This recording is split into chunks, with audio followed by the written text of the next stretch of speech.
بسم اللہ الرحمن الرحیم۔ ناظرین السلام علیکم ورحمۃ اللہ وبرکاتہ۔ آپ دیکھ رہے ہیں برکات الاسلام یوٹیوب چینل، اور آپ کی خدمت میں گزارش ہے کہ اگر آپ اس چینل پر نئے ہیں تو آپ برائے مہربانی اس چینل کو سبسکرائب کر دیں، بیل آئیکن کو پریس کر لیں تاکہ ہماری ہر آنے والی نئی ویڈیو سے آپ باخبر رہ سکیں۔ ناظرین، آج کی یہ ویڈیو ایک بہت ہی ظالم بادشاہ کے بارے میں ہے، جس کو ترکی کے بادشاہ طیب اردگان نے بیان کیا اور اپنی آرمی کو خطاب کرتے ہوئے یہ واقعہ اپنی آرمی کے سامنے شیئر کیا، جس کو طیب اردگان کی آرمی نے بہت ہی ٹک ٹکی باندھ کر بڑی توجہ کے ساتھ اسے سماعت کیا۔ تو ناظرین، آئیے چلتے ہیں اس واقعے کی جانب۔ منگول سلطنت کے بانی چنگیز خان کے پوتے کا نام ہلاکو تھا، جسے طیب اردگان نے اپنے آرمی کے سامنے بیان کیا۔ طیب اردگان صاحب کہتے ہیں کہ اس نے بغداد پر قبضہ کیا اور اسے پوری طرح لوٹ لیا۔ بعض حوالوں کے مطابق اس نے 2 لاکھ اور بعض کے مطابق 4 لاکھ انسانوں کو قتل کیا۔ اس نے بغداد کی ساری قدیم مسجدیں گروا دیں، سارے مکتبے اس نے جلوا دیے اور محل اس نے توڑوا دیے۔ ناظرین، یہ ساری قیامتیں ہلاکو نے برپا کیں۔ اسی ظالم حکمران نے جو بہت دور سے آیا تھا، ایک حکم جاری کیا کہ وہ بغداد کے سب سے بڑے عالم دین سے ملنا چاہتا ہے۔ ظاہر سی بات ہے کہ کوئی عالم ہلاکو سے ملنے کے لیے تیار نہیں ہوا۔ آخر کار قادحان نام کا ایک کم سن عمر، جس کی ابھی داڑھی بھی نہیں نکلی تھی اور ایک مدرسے میں پڑھنے والا، ہلاکو کا سامنا کرنے کے لیے راضی ہو گیا۔ ناظرین، میں چاہتا ہوں کہ آپ لوگ اس واقعے کو بہت غور سے سیریس ہو کر سماعت کریں۔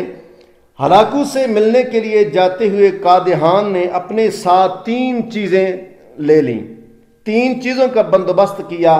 ان میں ایک اونٹ، ایک بکرا اور ایک مرغا تھا۔ قادحان نے اپنے ساتھ یہ تینوں چیزیں لے لیں۔ نوجوان عالم قادحان ہلاکو کے خیمے کے پاس پہنچا اور ہلاکو سے ملنے اندر چلا گیا۔ ہلاکو نے نوجوان عالم سے پوچھا کہ مجھ سے ملنے اور میرا سامنا کرنے کے لیے بغداد والوں کے پاس تمہارے سوا کوئی اور نہیں تھا؟ قادحان نے جواب دیا کہ اگر آپ مجھ سے بڑے سے ملنا چاہتے ہیں تو باہر ایک اونٹ موجود ہے، اگر آپ داڑھی والے سے ملنا چاہتے ہیں تو باہر ایک بکرا موجود ہے، اور اگر آپ بلند آواز والا چاہتے ہیں، یعنی بلند آواز والے سے ملنا چاہتے ہیں، تو باہر ایک مرغا بھی موجود ہے، آپ جسے چاہیں بلا لیں۔ ہلاکو بھانپ گیا کہ اس کے سامنے کھڑا ہوا شخص کوئی عام آدمی نہیں۔ تب ہلاکو نے اس سے پوچھا، سوال کیا، یہ بتاؤ کہ میرے یہاں آنے کی وجہ کیا ہے؟ نوجوان نے اسے بہت گہرا جواب دیا۔ اس نے کہا کہ ہمارے اعمال اور ہمارے گناہ تمہیں یہاں لائے ہیں۔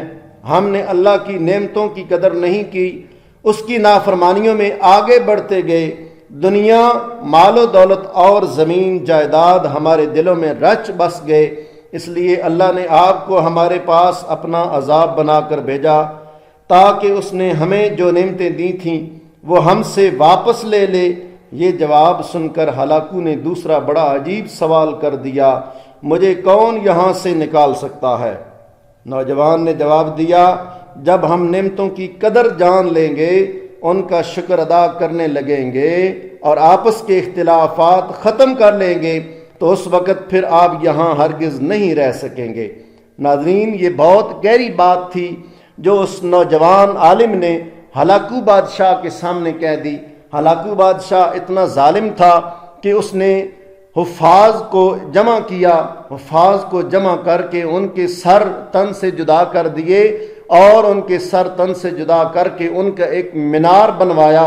جب مینار بنوا لیا تو ہلاکو خان اپنے تکبر میں، اپنے غرور میں یہ بات کہنے لگا کہ ہے کوئی اب میرے سامنے قرآن کریم پڑھنے والا؟ میں نے تو سب حفاظ کو شہید کروا دیا، میں نے سب حفاظ کو قتل کروا دیا، اب قرآن کریم پڑھنے والا کوئی بندہ مجھے نظر نہیں آئے گا۔ جب اس نے یہ بات کی تو اللہ کی قدرت کہ اس کے سامنے ایک چھوٹا سا بچہ قرآن کریم کی تلاوت کرتا ہوا کھڑا ہو گیا اور اسے یہ بات یاد دلا دی کہ اے ہلاکو خان، اگر تو سب حفاظ کو شہید بھی کروا لے، لیکن اللہ نے جو وعدہ فرمایا ہے انا نحن نزلنا الذکر و انا لہ لحافظون، کہ ہم نے یہ کتاب نازل کی اور ہم ہی اس کی حفاظت کرنے والے ہیں، یہ کتاب قرآن مجید تو اسے کبھی بھی ختم نہیں کر سکتا۔ اس چھوٹے سے بچے نے ہلاکو کو قرآن کریم کی تلاوت سنا دی اور یہ بات واضح کر دی کہ یہ کتاب جسے تو ختم کرتا ہے، اگر اللہ نہ چاہے تو یہ ختم نہیں ہو سکتی۔ تو ناظرین، آخر میں ہمیں اس وقت مسلمانوں میں ایک بہت بڑی بیماری پھیلی ہے کہ دوسری اقوام پر آنے والی قدرتی آفتوں کو تو وہ پورے یقین کے ساتھ اللہ کا عذاب قرار دیتے ہیں، لیکن اپنی حالت کی بے انتہا خرابی کو بھی احتساب کی نگاہ سے نہیں دیکھتے۔ حالانکہ ہماری تاریخ میں ایسی بہت سی حکایتیں ہیں جو خود احتسابی کا احساس ابھارتی ہیں۔ رجب طیب اردگان ترک قوم کو ایک نئی اٹھان کے لیے تیار کر رہے ہیں، وہ اس طرح کی حکایتوں کی اہمیت کو بخوبی سمجھتے ہیں۔ ناظرین، پاکستان کے مسلمانوں کے لیے بھی اس واقعہ میں بہت بڑا سبق ہے۔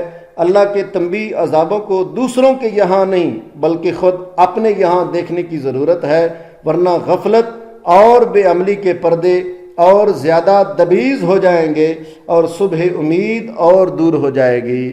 ناظرین، آپ کی خدمت میں گزارش ہے کہ اگر آپ اس چینل پر نئے ہیں تو برائے مہربانی اسے سبسکرائب کر دیں اور اپنا بہت سارا خیال رکھیے گا، اپنے بچوں کا خیال رکھیے گا۔